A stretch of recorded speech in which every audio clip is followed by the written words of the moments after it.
Bismillahirrahmanirrahim. Our today's practical title is Veterinary First Aid Procedures. First aid procedures are offered to animals when some sort of emergent situation is being faced by the animals. Like, for example, the animals are, bleeding, they get wounds, they have some difficulty in breathing, some sort of fractures, or a kind of snake bite, or animal is undergoing through heat strokes, or you also have heard about tympani or some sort of burns. So in all these cases, animal must be provided with the first aid so that uh, the damage could be controlled in the later phases. Okay, so I mean, let's start with this controlling hemorrhages. Hemorrhages can be bleeding and wounds. If we talk about bleeding, bleeding can be internal or external. However, we will focus mainly on external bleeding, and it is important to stem any bleeding as soon as possible, as blood loss can lead to the shock, collapse, and death of the animal. All these things are actually what I'm discussing with all of you regarding the first aid procedures. These are almost equally applicable in human beings too. If you find out someone with some sort of bleeding, you must have to, first identify whether it is internal or external. If it is external, then it's, you will have to stop it. External bleeding can be, treating by uh, applying direct pressure to the wound until it stops. And in case of severe bleeding, a pressure bandage can be applied. And should the bleeding come through the bandage, another bandage should be applied over the top. Never take the first bandage off. If the animal lost a large amount of blood, it is likely to have a poor prognosis if left untreated. That was about bleeding. The next one, the type is uh, wounds, which is which also causes hemorrhages. Actually, not all wounds will require veterinary treatment. Deciding whether the wound is superficial or deep, it will determine the appropriate treatment for the wound. Superficial wounds can be cleaned with the dilute antiseptics, whatever antiseptic solution is available for veterinary.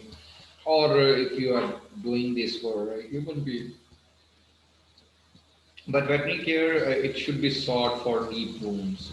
Or and for the same case in human beings, if the wounds are deep, should be taken the patients to the emergency department.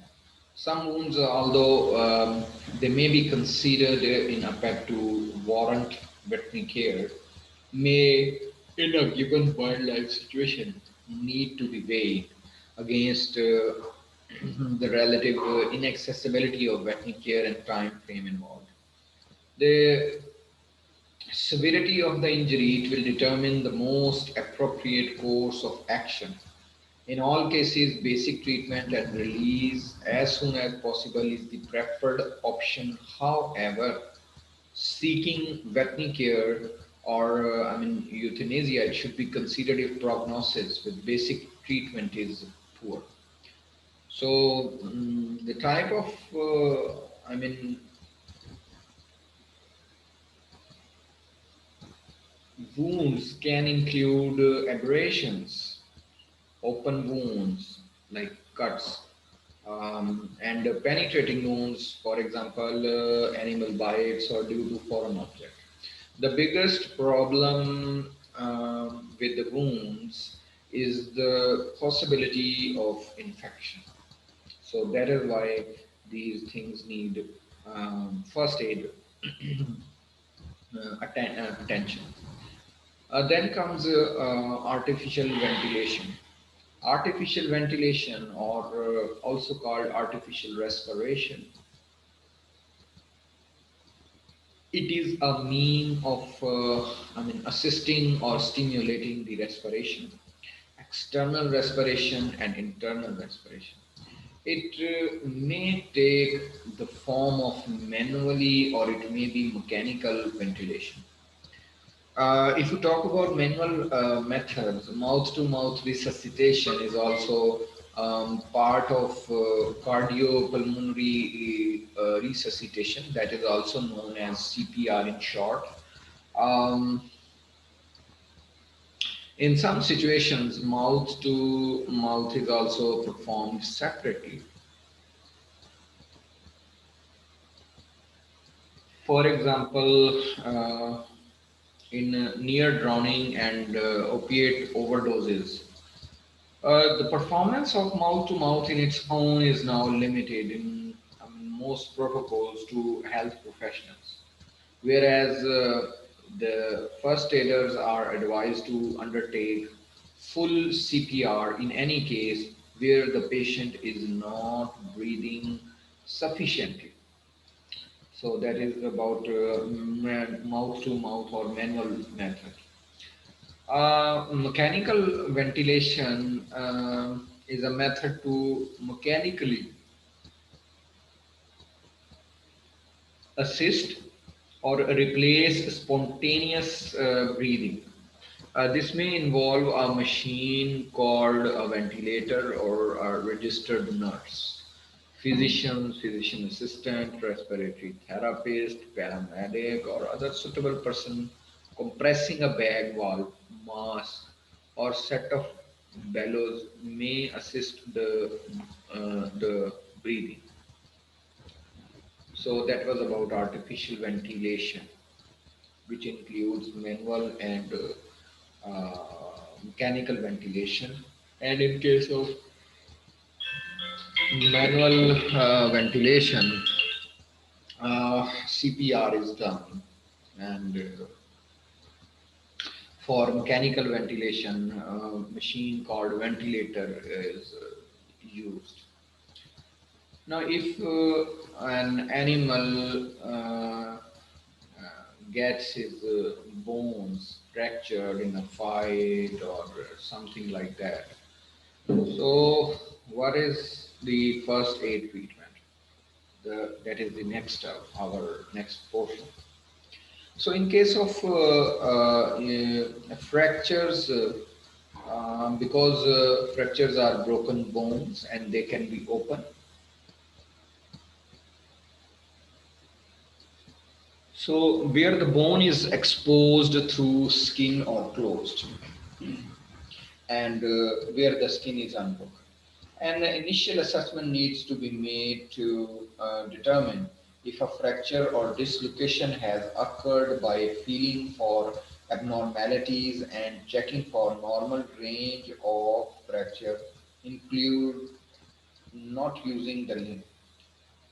Paint at or near the fracture site, the limb may be deformed or twisted, swelling around the fracture and shock. So the prognosis is also dependent on the number of bones involved. If the bone is in one or more pieces, the location of the fracture and the time the fracture spends broken. Open fractures, they carry a poor prognosis due to the increased chances of infection. Pressure or splints must never be applied to on an open fracture. However, they should be covered to prevent dirt.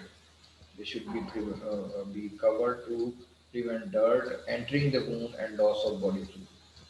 Uh, Symptoms of sprains and strains are similar to fractures and, if in doubt, should be treated as closed fractures. A temporary splint or bandaging may be applied in the field to stabilize the injury prior to veterinary attention being sought. If the animal is tolerating it with minimal additional stress, if a fracture is suspected, then the animal is likely to have a, poor prognosis if left untreated. A decision to euthanasia or seek veterinary attention will need to be made. It must be kept in mind that healing time for fracture is a minimum of 6 weeks with no guarantee of a full return to the wild. Then comes first aid in snake bite. Before calling the veterinary, try and determine if the animal has actually been bitten by a venomous snake. Although it may be difficult to locate the bite due to the hair on the animal's body, bleeding or swelling are good signs to look out for.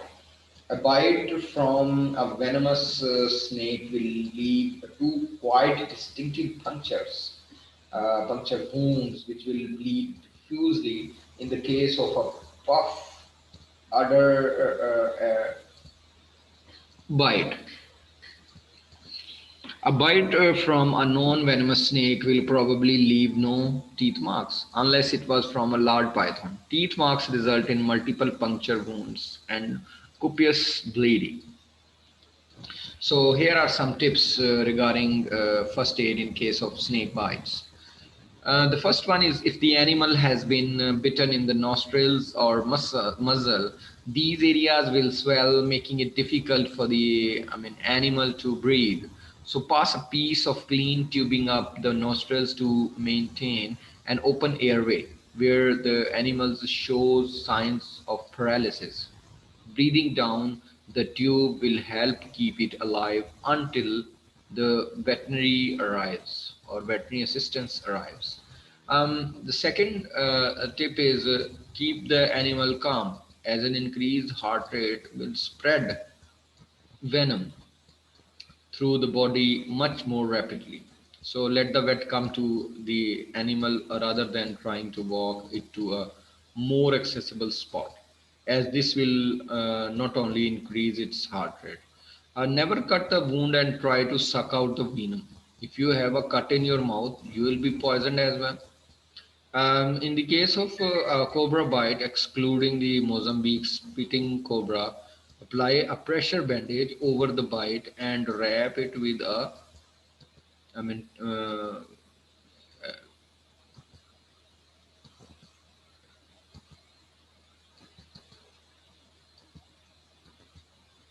wrap it up to the top of the limb.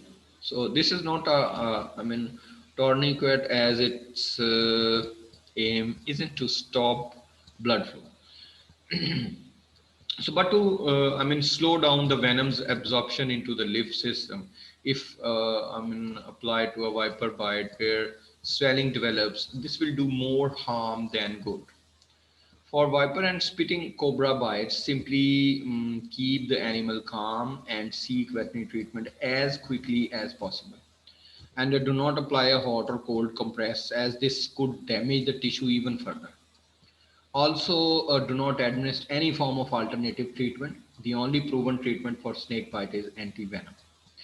And the last tip for this snake bite is your vet should be able to determine whether the animal has bitten by a snake, or whether or not venom was injected, what type of snake it was, and if the animal requires anti-venom. Some animals may recover simply with supportive care. So this is part one of this practical. Let's meet after. after this break. Thank you.